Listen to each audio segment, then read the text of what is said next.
بسم اللہ الرحمن الرحیم۔ السلام علیکم ناظرین۔ قصص النبیین کا نواں سبق جس کا عنوان ہے دعوت ابراہیم، ابراہیم علیہ السلام کی دعوت۔ دعوتن اس کے معنی دعوت۔ ودعا ابراہیم قومہ الی اللہ ومنعہم من عبادت الاصنام۔ دعا یدعو بلانا، دعوت دینا، پکارنا۔ قومہ اپنے قوم کو، منع یمنع معنی ہوتا ہے روکنا، منع کرنا، من عبادت الاصنام بتوں کی عبادت سے۔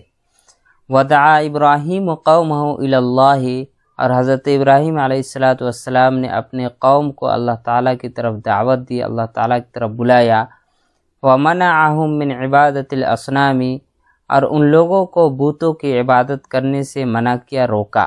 قال ابراہیم، ابراہیم علیہ السلام نے کہا، لقومہ اپنے قوم سے، ما تعبدون، تم لوگ کس چیز کی عبادت کرتے ہو؟ ما یہاں پہ کس چیز کے معنی ہیں؟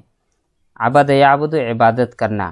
قالوا ان لوگوں نے جواب دیا، نعبد اصناما، ہم لوگ بتوں کی عبادت کرتے ہیں۔ صنم جمع اصنام، بت۔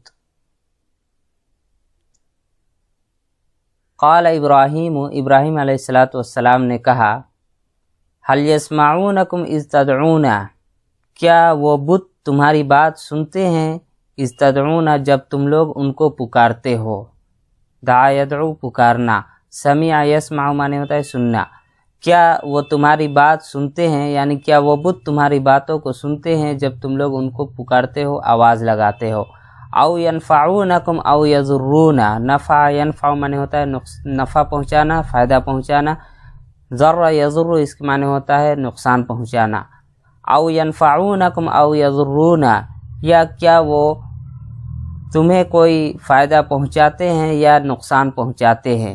قالوا ان لوگوں نے کہا، بل وجدنا آباءنا کذالک یفعلون۔ وجد یجد معنی ہوتا ہے پانا، آباءنا اپنے آباء و اجداد کو، کذالک یفعلون، کذالک یعنی اسی طرح اس کے معنی ہے فعل یفعل کرنا۔ قال ان لوگوں نے جواب دیا، ان لوگوں نے کہا، بل وجدنا آباءنا، بلکہ ہم نے اپنے آباء و اجداد کو پایا ہے، کذالک یفعلون اسی طرح کرتے ہوئے، یعنی اسی طرح کرتے تھے وہ لوگ۔ قال ابراہیم، ابراہیم علیہ السلام نے کہا، فانا لا اعبد هذه الاصنام، تو پھر میں ان بتوں کی عبادت نہیں کرتا ہوں، ان بتوں کی عبادت میں نہیں کروں گا۔ بل انا عدو لهذه الاصنام، عدو کے معنی ہوتا ہے دشمن، لهذه الاصنام ان بتوں کی۔ بل انا عدو لهذه الاصنام، بلکہ میں ان بتوں کا دشمن ہوں۔ انا اعبد رب العالمین، میں رب العالمین کی عبادت کرتا ہوں، یعنی جو پورے جہان کا رب ہے میں اس کی عبادت کرتا ہوں۔ الذی خلقنی فهو یہدین، جس نے مجھے پیدا کیا، خلق یخلق معنی پیدا کرنا، جس نے مجھے پیدا کیا، فهو یہدین، پھر وہ مجھے ہدایت دیتا ہے یا ہدایت دے گا۔ ہدایت معنی ہدایت دینا۔ والذی هو یطعمنی ویسقین، والذی اور وہی ہے، هو یطعمنی جو مجھے کھلاتا ہے، اطعم یطعم معنی ہوتا ہے کھلانا، ویسقینی اور مجھے وہ پلاتا ہے، سقا یسقی معنی ہوتا ہے پلانا۔ والذی هو یطعمنی ویسقین، اور وہی ہے جو مجھے کھلاتا ہے اور مجھے پلاتا ہے۔ وَإِذَا مَرِضْتُ فَهُوَ يَشْفِينِ، اور جب میں بیمار ہوتا ہوں تو وہ مجھے شفا دیتا ہے۔ مریض یمرض اس کے معنی ہوتا ہے بیمار ہونا، شفا یشفی شفا دینا۔ جب اذا ماضی پہ داخل ہوتا ہے تو مضارع کے معنی میں کرتے ہیں، اس کا مضارع میں ترجمہ اس کا کرتے ہیں۔ تو وَإِذَا مَرِضْتُ فَهُوَ يَشْفِينِ، اور جب میں بیمار ہوتا ہوں تو وہ مجھے شفا دیتا ہے، یعنی اللہ تعالیٰ۔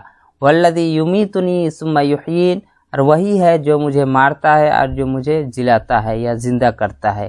امات یمیت معنی مارنا، موت دینا۔ احیا یحیی کے معنی ہوتا ہے زندہ کرنا۔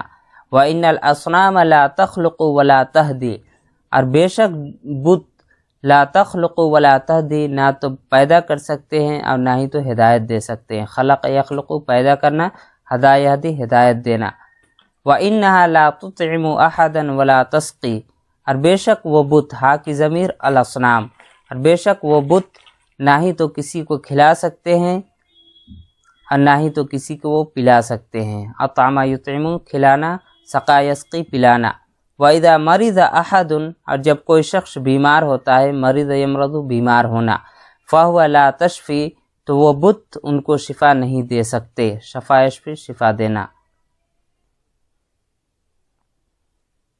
وَإِنَّهَا لَا تُمِيتُ أَحَدًا وَلَا تُحْيِي، اور وہ بت ہے جو کہ کسی کو نہ ہی تو مار سکتے ہیں اور نہ ہی کسی کو زندہ کر سکتے ہیں۔ ہا کی ضمیر بت کی طرف، الاصنام، امات یمیت مارنا، احیا یحیی زندہ کرنا، اور وہ بت کسی کو نہ ہی تو مار سکتے ہیں نہ ہی کسی کو زندہ کر سکتے ہیں۔